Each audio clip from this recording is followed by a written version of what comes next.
Go yard. I got so much motherfucking design on right now. Break it down, bring it back, make it clap. I got 3 old thoughts, new block, where that bitches on my line, and you know they come strap, hold up. Assalamualaikum warahmatullahi wabarakatuh. Perkenalkan, nama saya Laila Sarinisi Henawan dengan NIM 20210123 dari kelas A2 PBSI untuk memenuhi tugas ulangan akhir semester retorika. Di sini saya akan menjelaskan retorika dan pidato. Yang pertama ada sejarah retorika.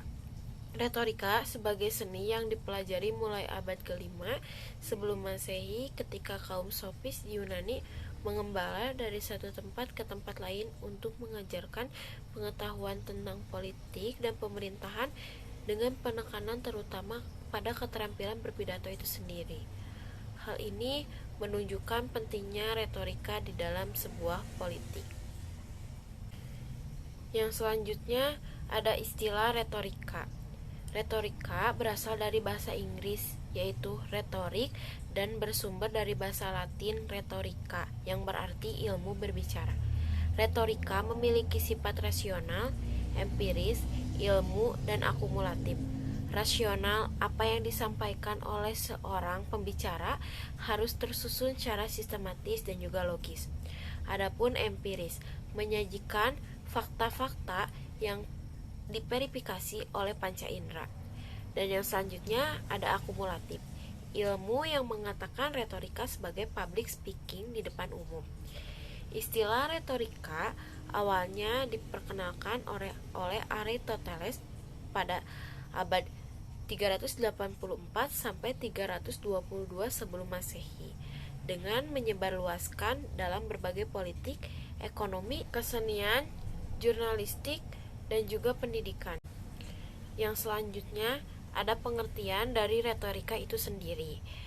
Retorika adalah ilmu dan seni dalam berbicara, mengatur komposisi kata, menyampaikan atau mengajak orang lain sehingga mudah dipahami dan diterima pendengar, serta apa yang terkesan yang diucapkannya oleh seorang pembicara tersebut. Seperti yang tadi sudah dijelaskan, bahwa retorika berhubungan dengan pidato. Maka di sini saya akan menjelaskan pengertian dari pidato itu sendiri. Pelaksanaan retorika adalah berpidato. Dengan pidato kepada halayak umum secara terbuka, akan berkembang wacana publik yang berlangsung proses persuasif melalui pidato akan dapat terungkap. Adanya konflik dan konsensus. Pidato itu sendiri adalah negosiasi. Dengan retorika politik akan tercipta masyarakat dengan negosiasi yang terus berlangsung. Sepertinya sudah dijelaskan tadi pengertian dari pidato itu sendiri. Maka dari sini saya akan menjelaskan jenis-jenis pidato itu yang sendiri. Yang pertama ada pidato informatif yang bertujuan untuk menyampaikan informasi kepada halayak, diharapkan mengetahui, mengerti, dan menerima informasi itu sendiri. Apapun jenisnya, pidato informatif merupakan upaya untuk menanamkan pengertian. Karena itu, secara keseluruhan, pidato informatif harus jelas, logis, dan sistematis. Ciri-ciri isi pesan pidato informatif, yang pertama ada gagasan utama tidak terlalu banyak, karena jika terlalu banyak, audiens akan kesulitan menyimak pesan yang disampaikannya. Yang kedua, jelaskan istilah-istilah kata yang aneh di dalam sebuah pidato tersebut. Yang ketiga, menjelaskan makna konsep dari isi pidato tersebut. Yang keempat, gunakan data konkret seperti fakta, angka, penjelasan, dan juga contoh. Dan yang terakhir ada masukkan bahan-bahan yang menarik perhatian. Berikut bisa melihat contoh pidato informatif yang disajikan. COVID-19 kali ini menjadi perhatian dunia sejak awal 2020. Berawal dari provinsi Hubei, Tiongkok, hingga menyebar ke 180 negara lainnya. Dan Indonesia tidak luput dari penyebaran virus COVID-19 ini. Terhitung sejak awal Maret 2020 hingga tanggal 21 April 2020, sudah 7.135 orang yang terinfeksi. Sudah banyak upaya yang dilakukan. Yang pertama adalah informasi mengenai gejala, informasi mengenai tutorial pencegahan, hingga himbauan untuk di rumah saja, atau dengan yang marak dibicarakan adalah hashtag di rumah saja. Kebijakan tersebut diberikan langsung oleh Presiden kita, yaitu Joko Widodo, untuk mengganti kegiatan di luar rumah dengan kegiatan di dalam rumah, atau bisa disebut WFH, work from home. Lalu apa sih gejala yang dirasakan oleh orang yang terinfeksi COVID-19 ini? Banyak yang bilang bahwa gejala COVID-19 ini sama seperti gejala flu, namun disertai dengan demam hingga kematian. Lalu apa kontribusi kita sebagai orang yang sehat, yang tidak terjangkit virus COVID-19? Kita bisa memutus tali persebaran COVID-19 ini dengan di rumah saja, karena masa inkubasi bakteri tersebut, virus tersebut selama 14 hari. Maka kita bisa melakukan langkah-langkah yang diberikan pemerintah untuk mencegah penyebaran virus COVID-19 ini. Salah satunya adalah dari WHO. Dengan langkah-langkah yang pertama adalah cuci tangan sesering mungkin, setidaknya selama 20 detik. Yang kedua, jika batuk atau bersin, arahkan ke lipatan siku. Yang ketiga, bersihkan dan diinfeksikan benda yang sering disentuh. Yang keempat, tetap di rumah jika sakit. Yang kelima, hindari menyentuh wajah dan jaga jarak dengan orang lain atau physical distancing. Jika dahulu kita melawan penjajah dengan senjata, maka saat ini kita melawan COVID-19 dengan di rumah aja. Terima kasih. Wassalamualaikum warahmatullahi wabarakatuh. Dapat dianalisis dari cuplikan pidato informatif tersebut, yaitu menjelaskan COVID-19 yang menjadi perhatian dunia. Dilihat dari segi penyampaiannya, bahwa pidato tersebut memberikan pengetahuan kepada halayak umum mengenai COVID-19 yang terjadi di 2020. Dari penyampaian dapat dilihat menjelaskan makna konsep yang tersusun secara memusatkan perhatian pendengar pada pokok bahasan yang dibahasnya. Selain itu juga, di dalam cuplikan video pidato informatif itu memberikan rincian informasi yang spesifik, baik dari informasi gejala dan informasi pencegahan hingga himbauan kepada masyarakat. Dalam teknik pengembangan bahasanya, menjelaskan topik secara langsung, yang dimana audiens dapat mengambil nilai-nilai dari isi pidato tersebut. Metode yang digunakan pada pidato tersebut yaitu metode menghafal, yang dimana penyampaian menulis bahan pembicaraan kata demi kata dan menghafalkannya dengan baik, yang kemudian dilihat dari gerak tubuh, ekspresi wajah, dan lenturan suara yang sesuai. Kedua, ada pidato persuasif. Pidato persuasif bertujuan untuk memengaruhi pendapat, sikap, sifat, dan tingkah laku audiens. Tidak mudah untuk mempengaruhi halayak akan bersikap selektif terhadap upaya persuasi dari seorang komunikator. Berikut hambatan-hambatan dalam pidato persuasif itu sendiri. Yang pertama ada noise factor, yaitu hambatan yang berupa suara yang mengganggu sehingga komunikasi tidak berjalan dengan baik. Yang kedua ada semantic factor, hambatan berupa pemakaian kata atau istilah sehingga menimbulkan salah paham atau pengertian. Yang ketiga ada intolerance, yang akan membuat seseorang atau orang banyak selektif dalam penghayatan dan tanggapannya. Yang keempat ada motivation, mendorong seseorang berbuat sesuatu yang sesuai benar dengan keinginan, kebutuhan, dan kekurangannya. Berikut ada isi pesan pidato persuasif itu sendiri. Yang pertama ada menarik perhatian, yang kedua ada meyakinkan dengan bukti-bukti fakta, contoh, dan testimoni.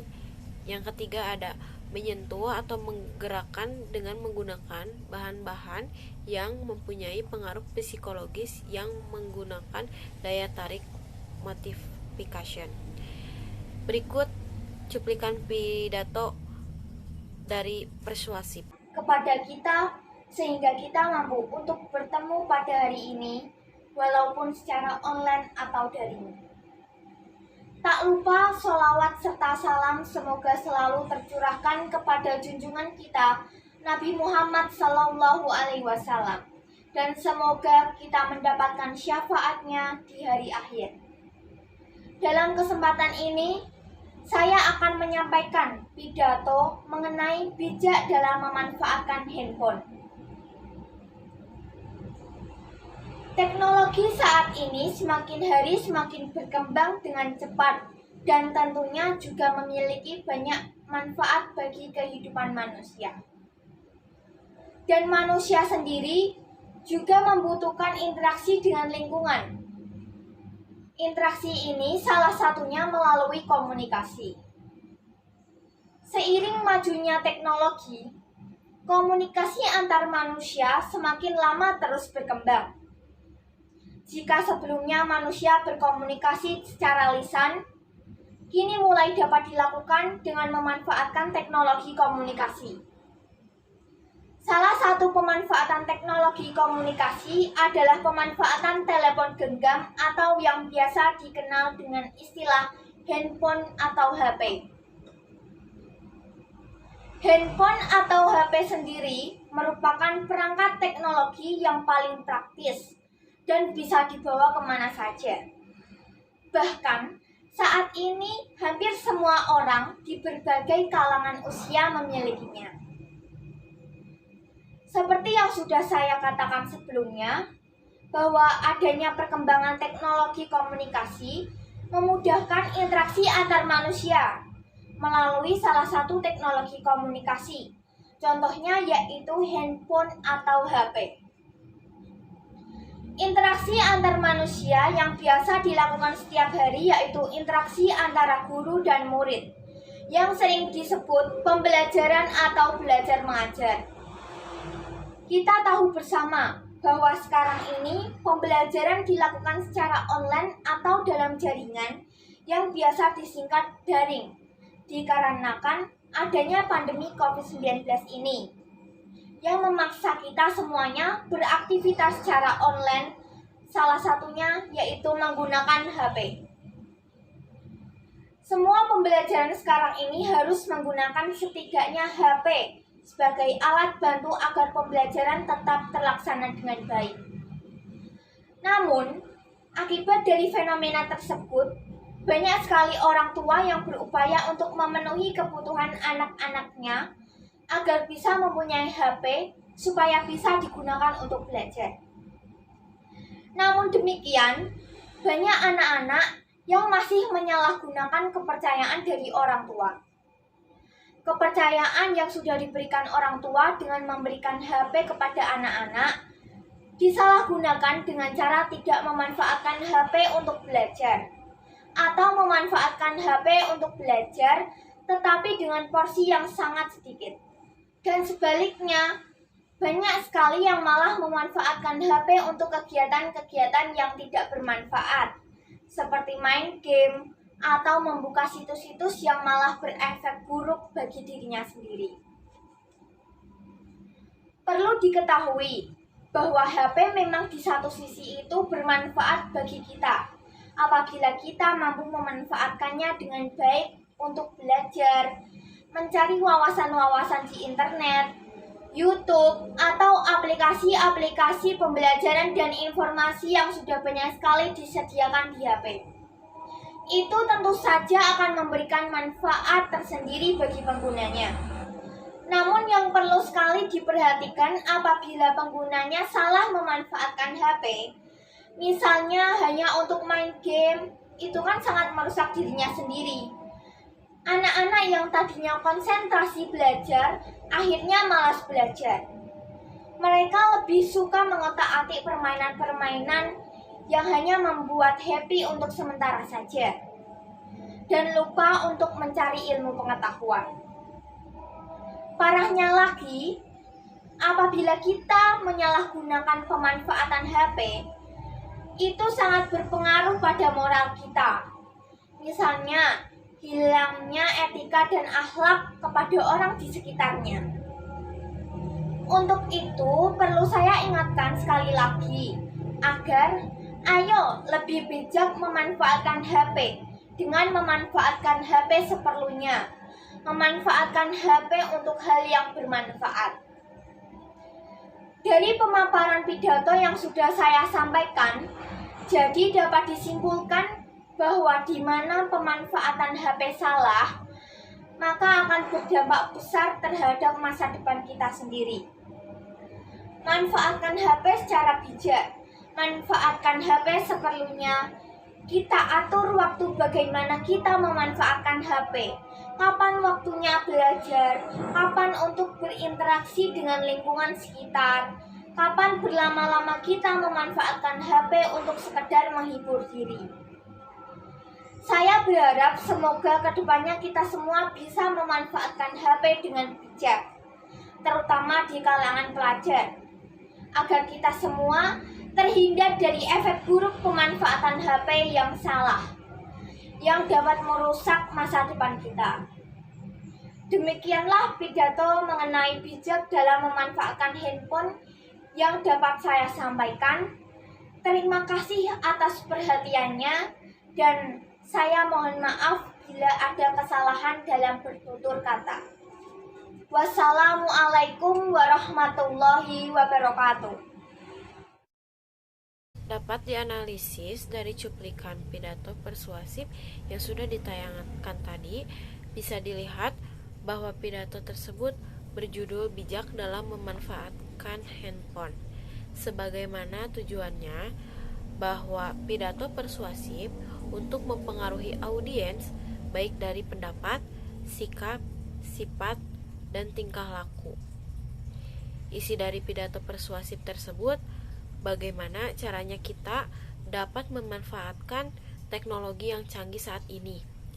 Dengan demikian juga, isi pesan yang disampaikan dalam pidato tersebut yaitu mempengaruhi penggunaan handphone dalam bidang pendidikan. Pada saat ini, metode yang digunakan pada pidato persuasif yaitu metode manuskrip, yang dilihat dari pembacanya menggunakan naskah dan terpengaruh pada isi naskah tersebut. Dan dapat dilihat kelebihan dari penggunaan metode manuskrip ini, isi pembicaraan dapat disusun secara baik dan kata-kata yang dipilih dapat menyampaikan arti yang tepat dan juga jelas.